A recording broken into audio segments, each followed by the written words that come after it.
Ve işte şu meşhur trigger kayışı. Evet o. Peki bu kayış ne işe yarıyor?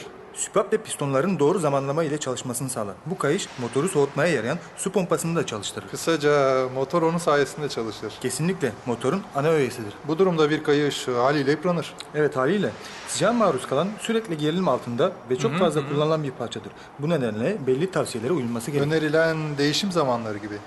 Kesinlikle. O halde bu kayış... Yepyeni. Bir kayışın yıprandığı nasıl anlaşılır? Dişler arasında çatlaklar, dış kısmında ise çizikler oluşabilir. Kopabilir mi? Evet, kopabilir ve çoğu zaman eğer koparsa motor hasar görür. Öyle mi? O halde yapılacak tek şey motoru değiştirmektir. Evet, biraz öyle. Ama kayışın kopacağını nasıl anlarız? Herhangi bir belirtisi yoktur. Genelde kayış koptuğunda artık çok geç olur. O halde temkinli olmakta fayda var. Bilmiyorum ama kayışın çok çabuk yıpranmasını önlemek için verebileceğiniz küçük tavsiyeleriniz vardır. Hayır, maalesef yıpranmaya karşı bir tavsiyemiz yok. Sadece üreticinin tavsiye ettiği şekilde aracınızın bakımını yaptırmak önemlidir. İyi, öyleyse temkinli olmakta fayda vardır.